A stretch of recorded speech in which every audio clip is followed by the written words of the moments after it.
Hello viewers, welcome to Suman TV. నేను జ్యోతి. ఈ రోజు మనం వచ్చేసాము మోతీ నగర్ లో ఉన్న core orthopaedic and ENT clinic కి. మనతో పాటు ఉన్నారు డాక్టర్ వందన గారు, ఈఎన్టీ స్పెషలిస్ట్. నమస్తే అండి. సో వందన గారు, సీజన్ అంతా చేంజ్ అయిపోయింది. చిన్న పిల్లల దగ్గర నుంచి పెద్దవాళ్ళ వరకు అసలు కోల్డ్ తో చాలా సఫర్ అవుతూ ఉంటారు. కొంతమంది ఏంటంటే హోమ్ రెమెడీస్ ఫాలో చేస్తుంటారు. సీరియస్ అయిపోయిన తర్వాత డాక్టర్ ని కన్సల్ట్ చేస్తారు. సో చిన్న పిల్లల్లో కానివ్వండి, పెద్దవాళ్ళలో కానివ్వండి, ఈ రన్నింగ్ నోస్ ఇవన్నీ ఉన్నప్పుడు సో అసలు ఎప్పుడు డాక్టర్ ని కన్సల్ట్ చేయాలంటారు? యూజువల్గా సీజనల్ చేంజెస్ వచ్చినప్పుడు ఇన్ఫెక్టివ్ కండిషన్స్ కూడా పెరుగుతాయండి. కొంత వైరల్ ఇటియాలజీ ఉంటుంది, కొంత బ్యాక్టీరియల్ ఇటియాలజీ ఉంటుంది. ఇన్ఫెక్షన్స్ లాంటి వాటిల్లో అయితే యూజువల్గా మందులు పెట్టుకుంటే తగ్గుతుంది.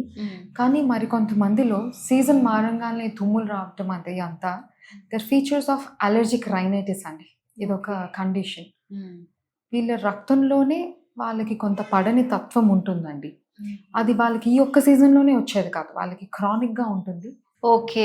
సో కొంతమంది ఏంటంటే సీజనల్ వైజ్ గా వస్తుందని లైట్ తీసుకుంటారు. కొంతమంది ఎప్పటి నుంచో ఉన్న నెగ్లెక్ట్ చేస్తుంటారు. సో అలాంటి వాళ్ళని ఎలా కనిపెట్టాలంటారండి మరి? సో కొంతమందికి ఇన్ఫెక్టివ్ కండిషన్స్లో వచ్చినప్పుడు ఈ వాతావరణం చేంజెస్ అవి ఉన్నప్పుడు వైరల్ ఇన్ఫెక్షన్స్ కొన్ని ఉంటాయి. అట్లాంటప్పుడు కొంతమంది డాక్టర్ గారి దగ్గరికి వెళ్ళి మందులు తీసుకుంటే తగ్గిపోతుందండి.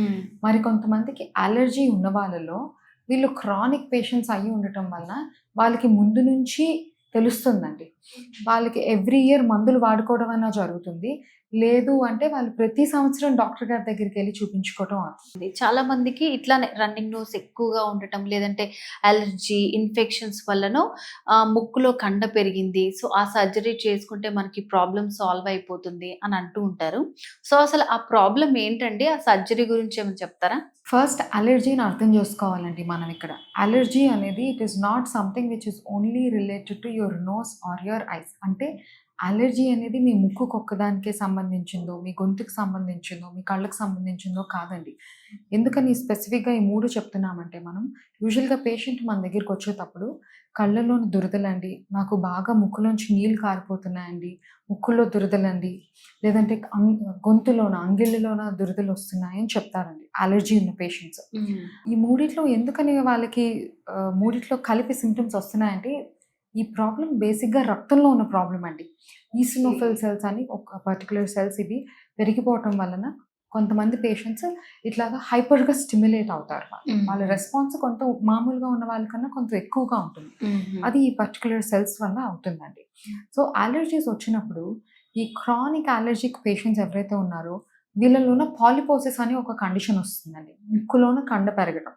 మళ్ళీ ముక్కులోన కండ కూడా రకరకాలు ఉంటుందండి.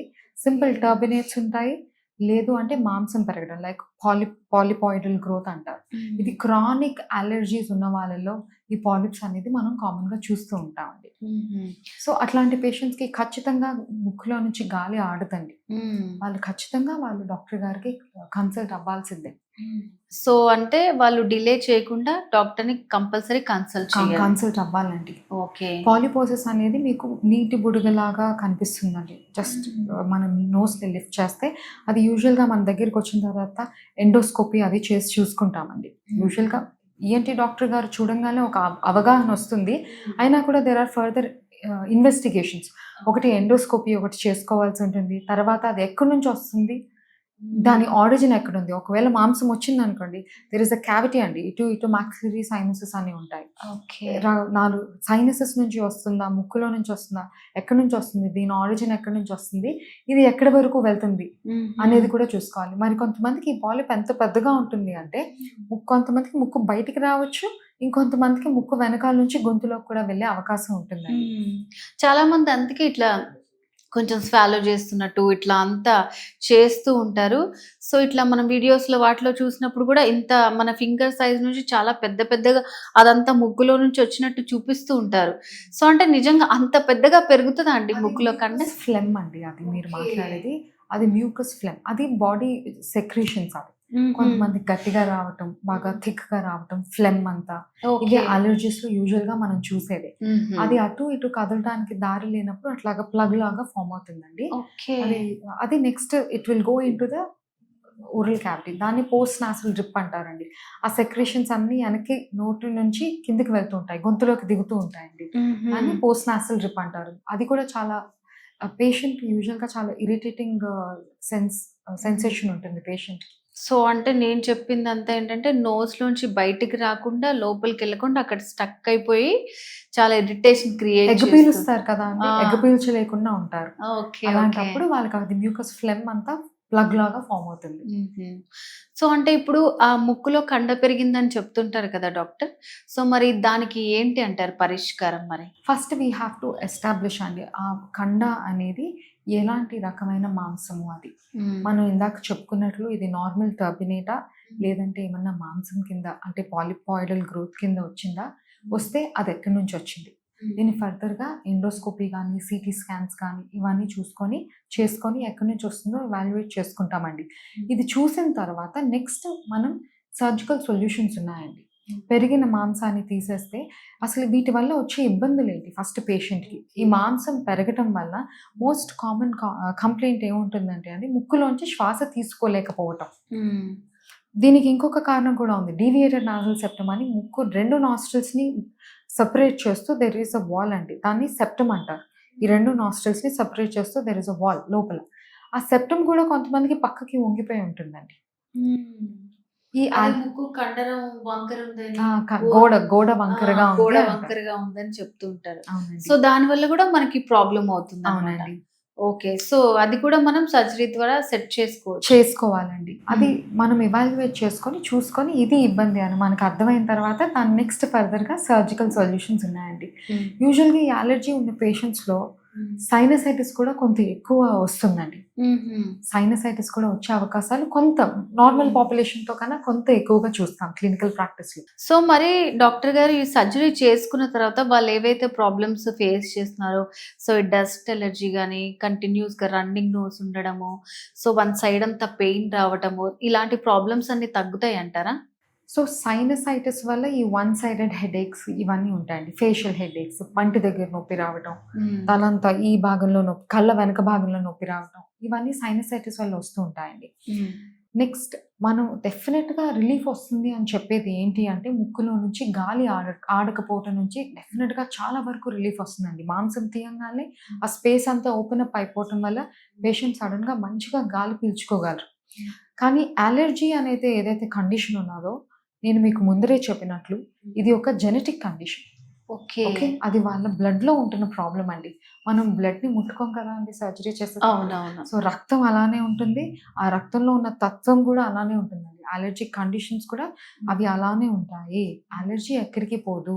అలర్జీ వల్ల ఫర్దర్‌గా వచ్చే ఈ పాలిప్స్ ఇవి అన్నీ ఆ ఇబ్బందులన్నీ చాలా తగ్గుతాయండి. సో, చాలామంది ఏంటంటే, సో, మీరు చెప్పినట్టు క్లియర్‌గా తెలియక మనం ఈ సర్జరీ చేసుకోగానే ఇప్పుడు మొత్తం మనకి అంతా పోతుంది అలా అనుకుంటారు. డెఫినిట్‌గా సింప్టమాటిక్ రిలీఫ్ చాలా వస్తుందండి. హుహు. ఓకే. సో, డాక్టర్ గారంటే ఇప్పుడు సీజన్ గూడా మనకి చూస్తే చాలా రెయినీస్ అవన్నీ ఉన్నాయి. చిన్న పిల్లల్లో శ్వాస తీసుకోలేకపోవటం అట్లా ఇబ్బంది పడుతూ ఉంటారు. సో, ఇంట్లో ఏమన్నా పేరెంట్స్ అంటే వాళ్ళు చాలా కంగారు పడతారు. వాళ్ళేం చెప్పలేక ఏడుస్తూ ఉంటారు. సో, వాళ్ళకేమన్నా రెమెడీస్ చెప్తారా మీరు? చిన్న పిల్లలకి వేరండి. చిన్న పిల్లలకి వేరే కండిషన్స్ ఉంటాయి. చిన్న పిల్లలకి యూజువల్‌గా ఈ పాలిప్స్ ఉండవండి. వాళ్ళలో ఉండే కండిషన్ అడెనాయిడ్స్ అంటారు. అడెనాయిడ్స్ జలుబు బాగా చేసిన తర్వాత ఈ అడెనాయిడ్స్ వల్ల చెవిలో నొప్పి రావటం అనేది సహజం. ఈవెన్ ఇది అడల్ట్స్‌లో కూడా అవుతుందండి. ఇది ఎందుకు అవుతుంది అంటే చెవికి, ముక్కుకి కనెక్ట్ చేస్తూ ఒక ట్యూబ్ ఉంటుందండి.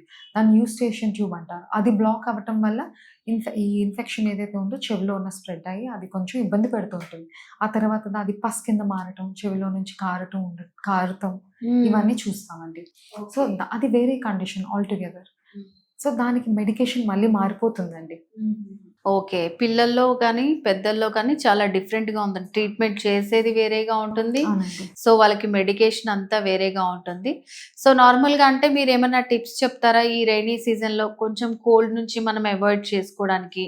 సో, మంచి హ్యాపీ లైఫ్ లీడ్ జేయడానికి. ఎప్పుడు జూసినా రన్నింగ్ నోస్‌లో ఉన్నవాళ్ళు ఎక్కువుంటారు. సో, అంటే అది ఒక లెవెల్‌కి మించి ఉంటే మాత్రం ఎప్పుడు డాక్టర్‌ని కన్సల్ట్ చేయాలో. చిన్న చిన్న వాటికి మనం ఎలా టిప్స్ పాటించాలంటారు? రన్నింగ్ నోస్ 1, 2 రోజులు, 3 రోజులు పర్వాలేదండి. హ్మ్. You can give your body some time. దానంతట అదే కొంత తగ్గుతుంది. తగ్గని పక్షాన మీరు వెయిట్ చేయకండి. ఓకే. ఫస్ట్ డాక్టర్ గారి దగ్గరికి వెళ్ళాలి. ఎందుకంటే చెవి, ముక్కు, గొంతు ఈ 3 ఇంటర్ కనెక్టెడ్ అండి. They are not separated. ఒకదాని నుంచి ఇంకొక దానికి కనెక్షన్ ఉంటుంది. హ్మ్. సో, 3-4 రోజుల కన్నా మీరు ఎక్కువ వెయిట్ చేయాల్సిన అవసరం లేదండి. ఓకే. డాక్టర్ గారి దగ్గరికి వెళ్తే మందులు ఇస్తారు. వెంటనే రిలీఫ్ వస్తుంది. ఇంకా అది కాకుండా ఇంటి దగ్గర ఏంటంటే సింపుల్ హైజీన్ మెయింటైన్ చేస్తూ ఉండాలి. చేతులు అవి కొంచెం కడుక్కుంటూ ఉండటం, బయట అది కొంచెం తక్కువ ఫుడ్ తీసుకోవటం, అలాంటివి చేస్తూ ఉండాలి. ఓకే డాక్టర్ గారు. సో చిన్న పిల్లలు వచ్చే సమస్యలకు కానివ్వండి, పెద్దవాళ్ళలో ఇప్పుడు సీజన్ కాబట్టి సో ఈ రన్నింగ్ నోస్ కి సంబంధించి అసలు ఎలాంటి ప్రాబ్లమ్స్ వస్తాయని చాలా బాగా ఎక్స్ప్లెయిన్ చేశారు. Thank you so much.